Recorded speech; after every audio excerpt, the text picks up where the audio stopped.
power of mindset. So, as Michael was saying, I'm Lotta, and I work with entrepreneurs and professionals to figure out what it is that they can achieve, both for themselves and professionally, and what are the kind of hinders that are in the way for them to get there. So what we're going to be doing today is I'm going to try and not give you too much theory or do too much talking, but we're going to do some exploring instead. So I'm going to try out some exercises with you guys so that you can test and see what's going on with your own mind. So hopefully you'll enjoy that. And all I'm going to ask you to do is, if you have a notepad or a phone or something you can take notes on, please take that out.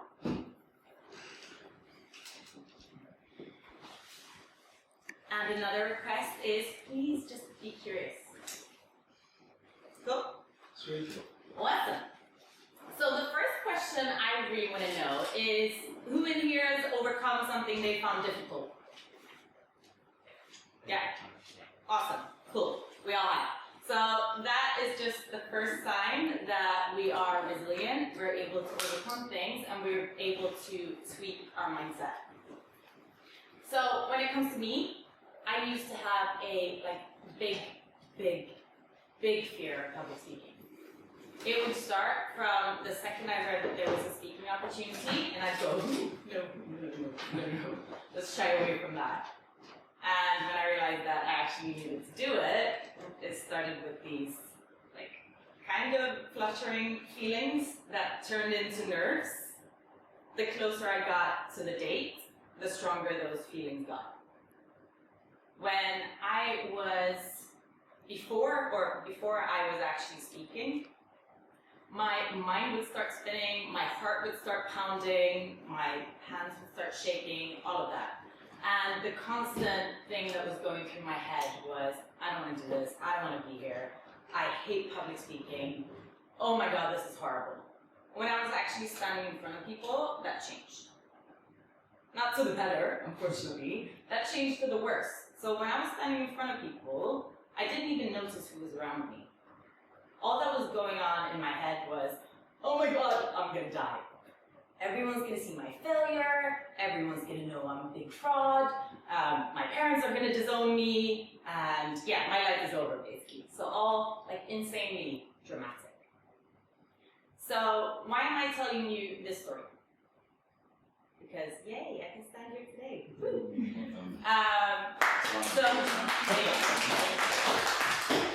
So I'm telling you this story just to give you a bit of an intro into some of the self-talk that we have when we're in a very negative place. So for me, it was all the, I don't want to do this, I can't do this, I don't want to do this, I can't do this, mixed with my heart pounding to the point where I could hear it pound. Have any of you ever gone through that? Thanks. Anyone with the shakes? No? That's okay. So what we're going to do next is we're going to try and pause a bit from this story, and I'm going to try out an exercise with you. Let's see how it works in this room. But I'm going to ask you to close your eyes in a minute. So if you want to just sit comfortably in your chairs in the meantime. It's a short exercise, so don't worry. So when you're ready, please close your eyes. When I ask you to open your eyes again, I'm going to ask you to look around and spot everything red that you can see around you. When I then ask you to close your eyes again, you're going to close your eyes again. So please open your eyes and spot anything red that you can see around you.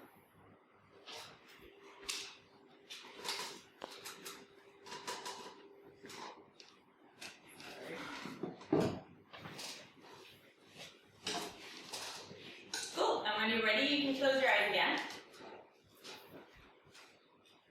And I want you to try and remember, what were the red things you saw, if any? Where were they? And I want to ask you what you saw that was green.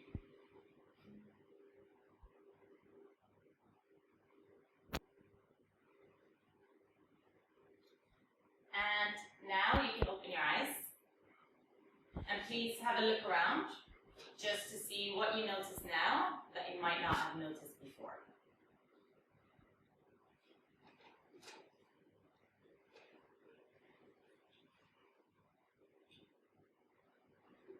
So how did it go with the red versus green? I know this isn't the best colored room, but... There's more green. Yeah. I've seen just one red and 3 greens. So what were the greens?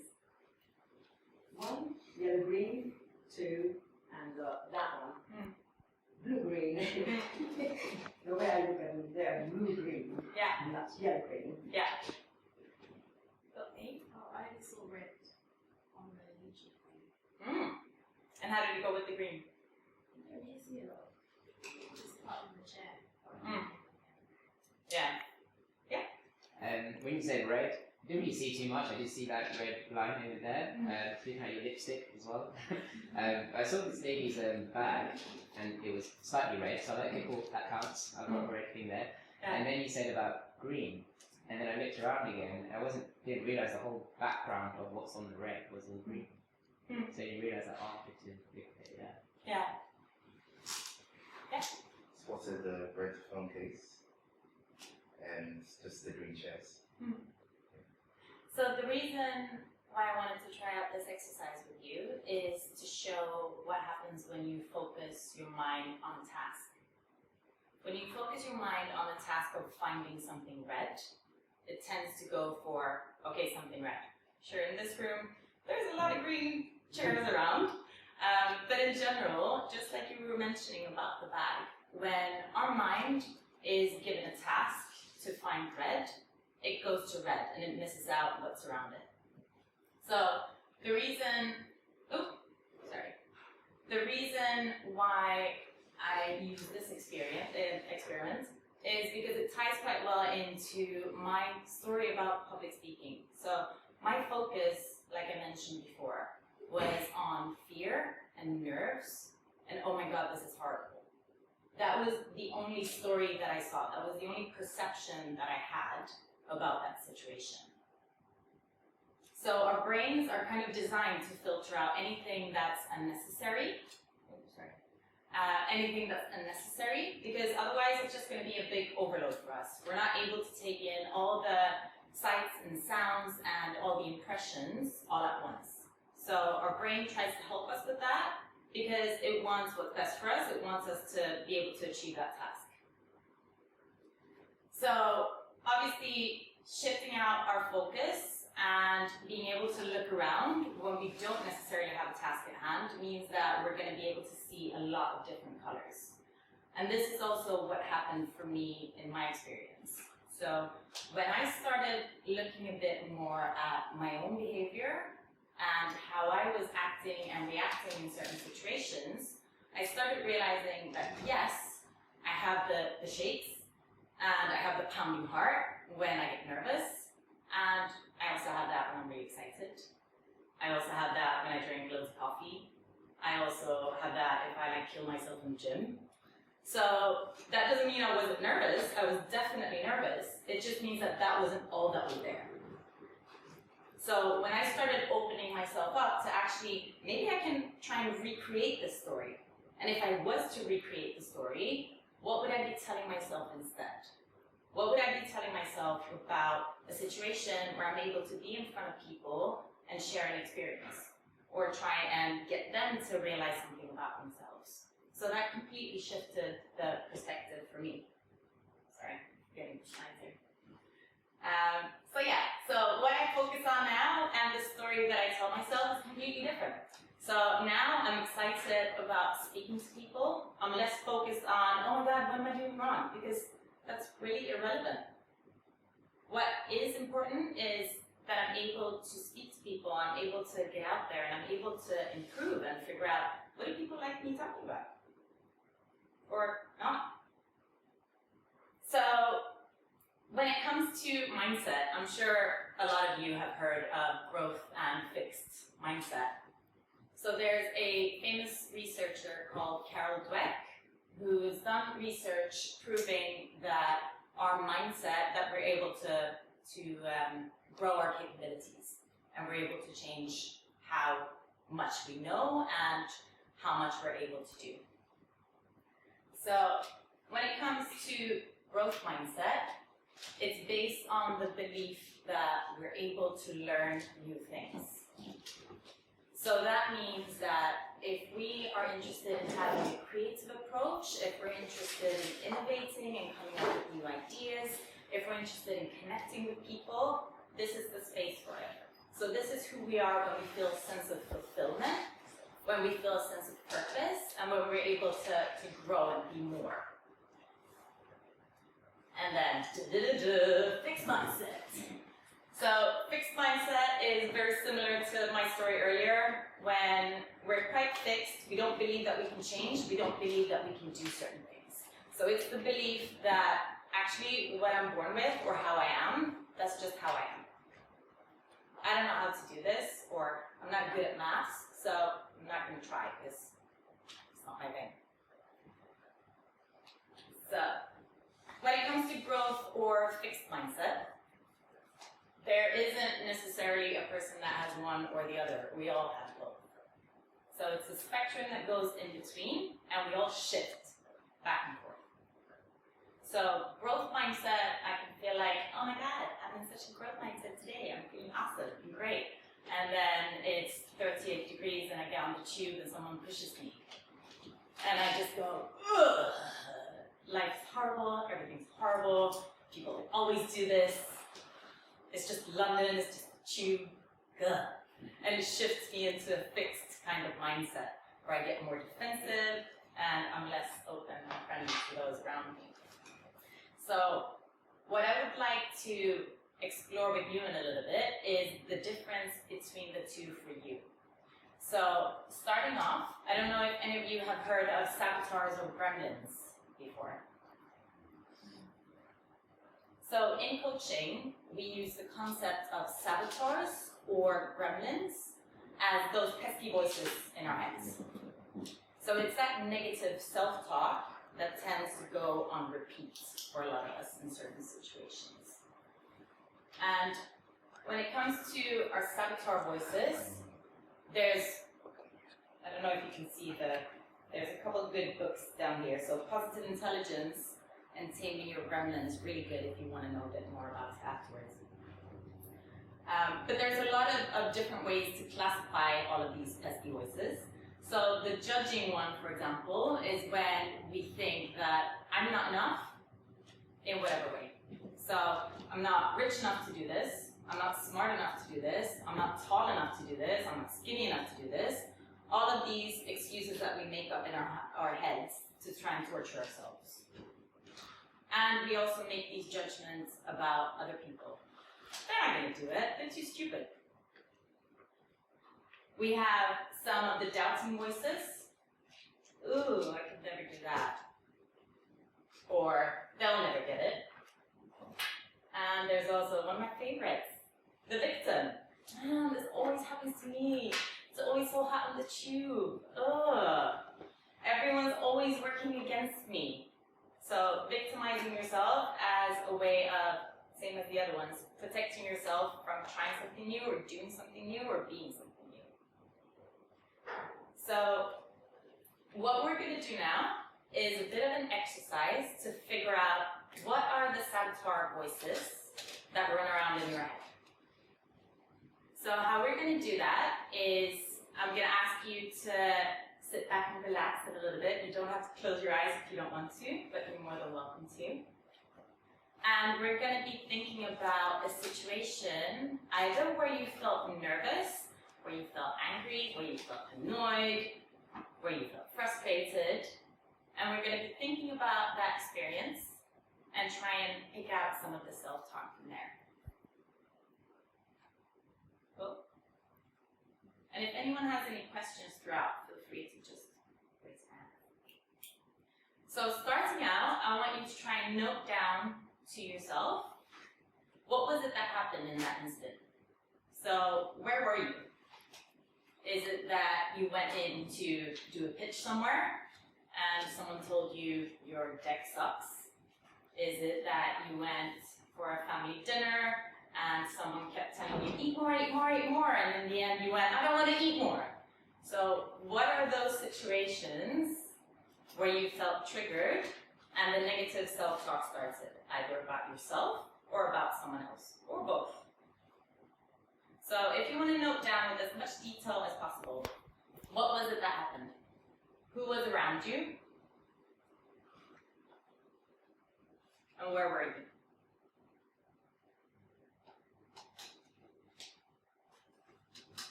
There's also a lot of power in the emotions in these situations. So I want you to note down what it was that you were feeling. So were you pissed off? Were you sad? Were you frustrated? What was it that was going on? And when you note down that feeling, what are the physical sensations that you connect with it?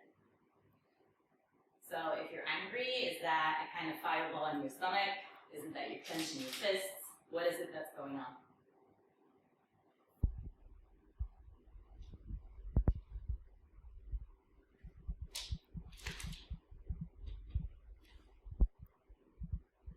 And the third part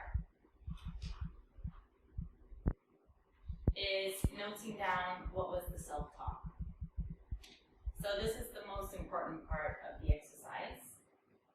What is it that you were telling yourself about you and about other people? What were your concerns in the situation? Were there any fears there? Were there any judgments? Feelings of being a victim?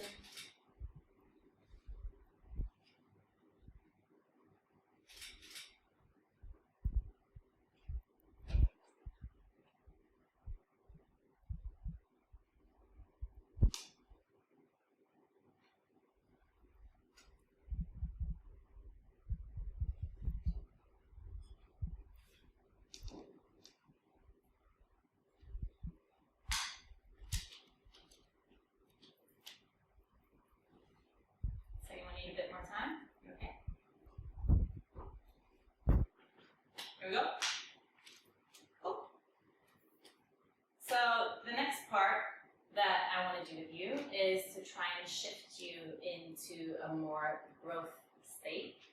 So out of the fixed sabotaging state into the growth state. So I see some yawning in the back, so starting off. No, it's alright. I don't mean to pick on you. So starting off, if you can all just get up and try and stretch off somehow to switch out of this.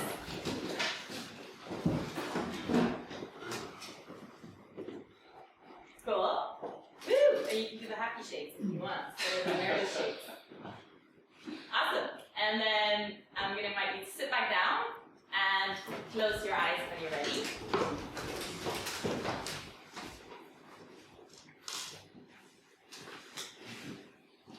So what we're going to be doing now is a centering practice. And this is used to, as it says, trying to find your center. So if you don't want to close your eyes, it's completely fine. You can lower your gaze. So anything that helps you to try and become centered. So the first thing I want to ask you to do is just feel the chair under your bum. And feel yourself sinking into the chair a bit. And from that grounded space, our bodies start reaching up towards the sky. So you feel the crown of your head pulling towards the sky and almost opening to the heavens. So we're reaching up and settling at the same time. So this is what's called the line of dignity. When we have dignity in our back, and we feel like we start to center. When we breathe from our stomach. When we try and feel the clothes on our skin.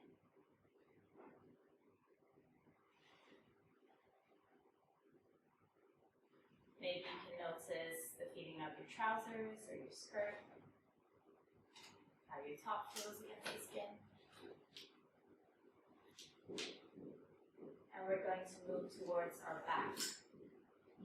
So a lot of the time we focus on everything that's in front of us, our devices, our phones, everything that's going on in front. So let's try and shift the attention to the back, behind the shoulder or between the shoulder blades.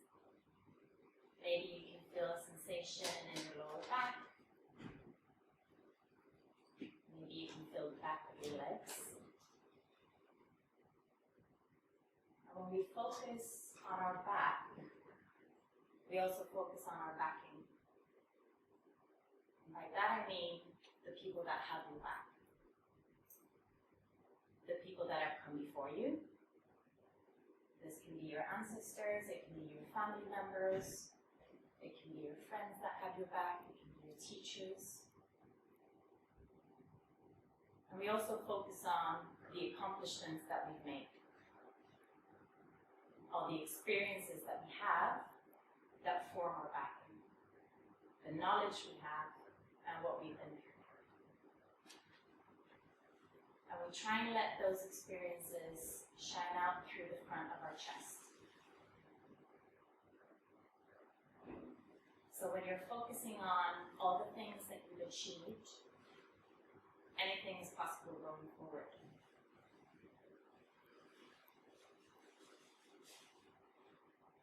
So I want you to, when you're ready, open your eyes and try to stay with a centered feeling, where you're feeling capable, where you're aware that you've come so far and you're still here and you have a long way to go.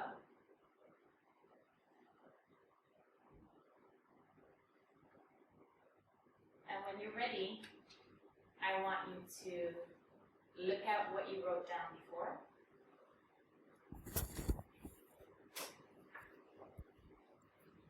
So what was the self-talk that you were telling yourself in the previous part of the exercise?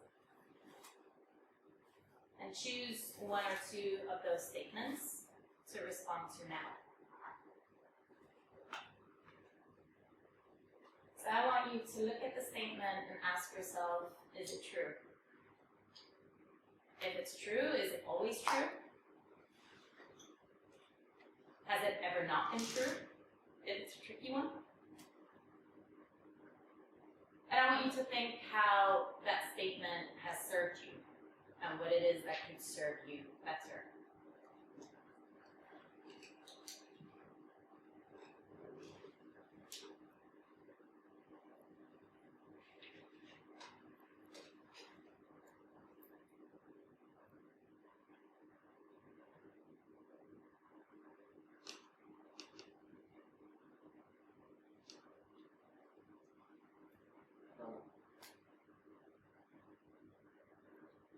So, what I wanted to bring to this space today was just a feeling of choice.